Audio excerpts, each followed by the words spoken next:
All right. Asa Gordon is the executive director of the Douglas Institute of Government.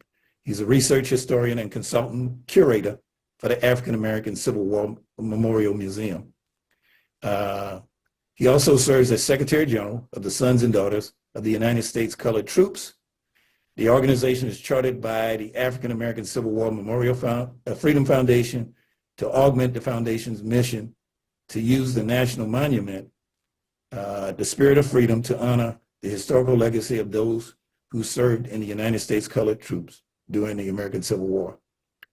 Asa is a recipient of the National Civil Rights Conference Civil Rights and Social Justice Award in recognition of his promotion of the post-Civil War voting rights legacy of the United States Colored Troops.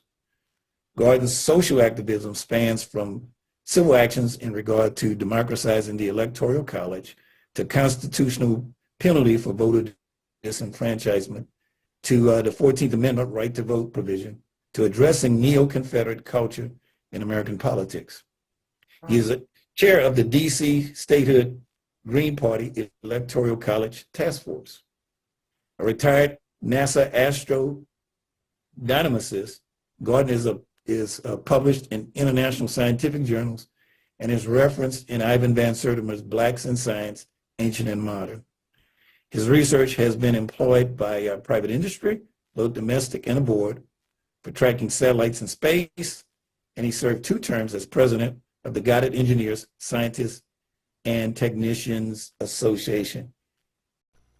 All right. The election of 1864 is an interesting election in this extent. Now I'm going to talk to some of my green brothers out there and some of my progressive, all these progressive who talk about voting the lesser of 2 evils. You should, why not vote the greater good? The greatest presidential election that addressed the question of voting for the lesser evil was the election of 1864. Guess who was the lesser evil? Abraham Lincoln. So you got to be very careful of what you think represents the lesser evil, because what you think is the purported greater good may, in fact, history shows that that may be the greater evil. Here it is, the election of 64. Here's how it broke down. Lincoln, what I'm arguing here is the moral value of voting for the lesser 2 evils. Lincoln faced a heavy opposition election. At the time of the election in 1864, the South was having on the battlefield a number of victories that put in great jeopardy whether or not Lincoln was going to win the second term. And so the Democrats wanted immediate peace, and they nominated George McClellan. George McClellan was a general that was dismissed for Abraham Lincoln because he was not being aggressive in pursuing and using the forces to try to press the battle against Lee. And so George McClellan was running on the Democratic ticket at the time, and they wanted immediate armistice with the South. Let's end this thing. And their platform was the Constitution as it was, the Union was as it was, the Constitution as it is, you know. All right. Then now another candidate was nominated, the Radical Republicans. That is what would be considered today third parties who are purists, who make no compromise, who are righteous in their righteousness.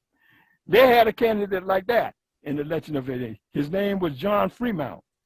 Now, who was John Fremont? John Fremont, when he was a general during the Civil War, he had issued a preliminary Emancipation Proclamation freeing all the slaves in Missouri as a military measure. And so he became a hero to all of the radical white abolitionists at that time and black leaders. He became a hero to Frederick Douglass. and Abraham Galloway, who represented the blacks of the South, and Frederick Douglass, who represented the free blacks, more of the North. And because of what he did, of issuing the Emancipation Proclamation freeing all slaves of those that were rebelled in Missouri. Well, Abraham Lincoln withdrew that Emancipation Proclamation, and they faulted him with that. They'd say, oh, he doesn't have his heart in emancipation. 2 times Lincoln would withdraw an Emancipation Proclamation that had been issued by journals on their own accord. The other was by David Huntington in South Carolina. And as a matter of fact, they have a marker that was put up to him called the Preliminary Emancipation as the History of Emancipation. And David Hunter, who was the general, who later became commander of South Carolina Volunteers of African descent. And he rescinded that also. I want to go a little side here to tell a little amusing story. When he was organized, not only that, David Hunter started organizing U.S. colored troops before there was even any authorization to do that on his own. That blacks that was escaping from into the islands that what they call the Golden Islands, Jekyll Island and Huntington Island and off South Carolina, and he started formally, drilling them, getting them. He said, well, for battle. And when this word got back, to Lincoln, to Congress, they became alarmed because they were not at that authorized the organizing of free slaves who were escaping into Union territory to be organized as soldiers. And so the word got out. It said, is it from Lincoln, wrote a letter to David Hunter, say, is it true that you are organizing fugitive slaves into the Union Army? And so David Hunter wrote back, and he became a darling of our listeners because of this. And he said, no, I'm not organizing fugitive slaves. But what I am organizing is slaves who have been abandoned and are in hot pursuit of their fugitive masters. So that was the first time they said in wit that Lincoln had been bested by one of the generals, but Lincoln went on to rescind that Emancipation Proclamation by David Hunter also. So at that point, Abraham Lincoln had a record of not maybe being having his heart in the emancipation. And so they nominated John C. Fremont as their candidate.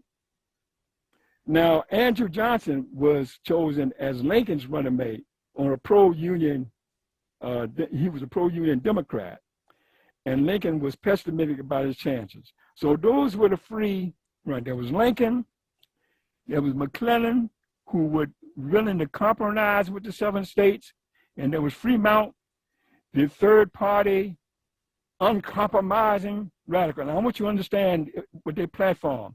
In the platform of Fremont was things like the popular vote, abolish the electoral college. There was stuff in that platform that we would drool over today. All progressive today would drool over. Now, why was Lincoln called the lesser evil? Because McClellan was willing to compromise with the South and leave slavery intact. Lincoln was not willing to compromise, was ambiguous on the issue of the abolishment of slavery, but he was not going to compromise with the Southern states.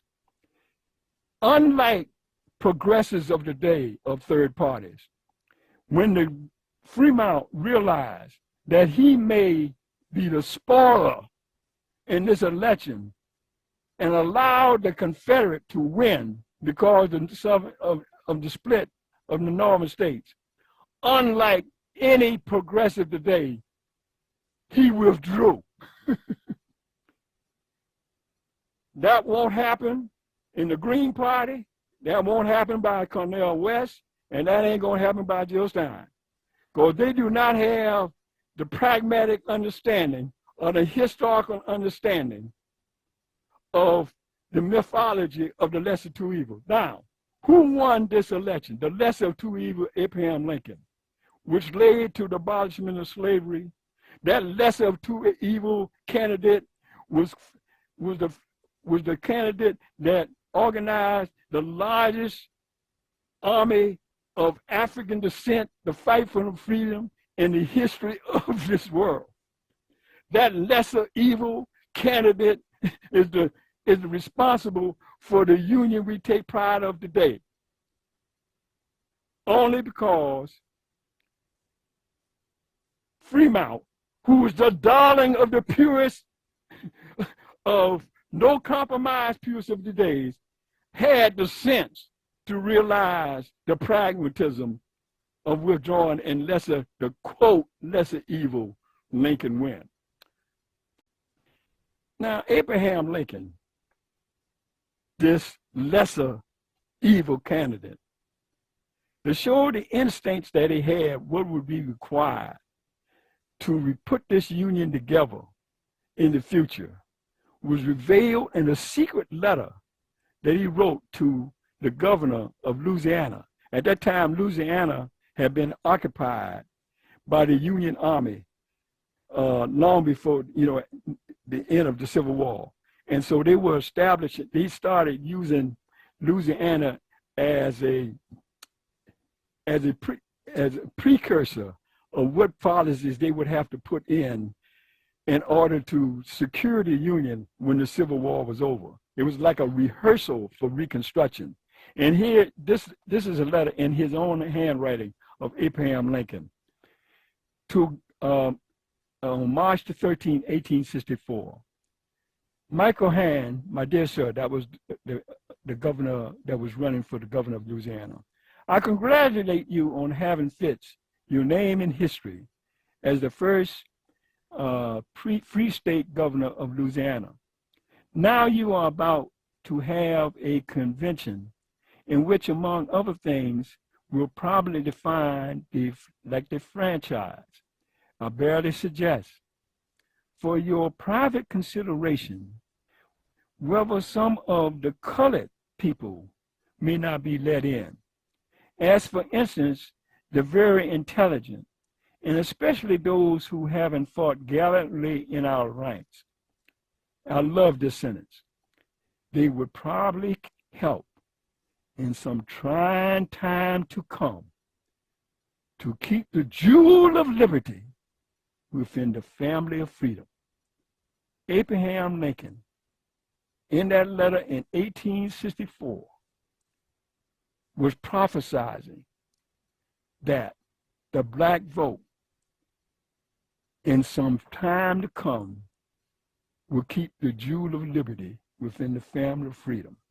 But this is only a suggestion, not to be made public, but for you alone. Lincoln didn't want it to get out that he was already contemplating extending the franchise to those of African descent to save the Union. Now, I'm going to go back. Before I get in this, I want you to understand that two black leaders met with Lincoln after he wrote that letter to Hand, in which he said, he was talking about, he realized that in the future, he was urging them to extend the franchise to those of African descent. Abraham Galloway, who was a spy that recruited extensively in the South, he led a delegation that met with Lincoln in April of 1864. And when he walked out of that meeting, he urged Lincoln to grant the franchise. Now that you granted the emancipation, take it further. Go the step to secure it. Grant us the franchise. And he left that meeting saying, that man is uncommittal. After he left, in May of that same year, Frederick Douglass met with Abraham Lincoln. And he came to the same conclusion when he left the meeting. But the fact of the matter is, what Abraham Lincoln did not share with the great Southern leader, Abraham Galloway, and the great leader of the free blacks in the North, Frederick Douglass of African descent, that he had already come to that conclusion, but he was not willing to make it open at that time. And that's why these two black leaders also went for the purists at that time, John Fremont, and they proved to be wrong.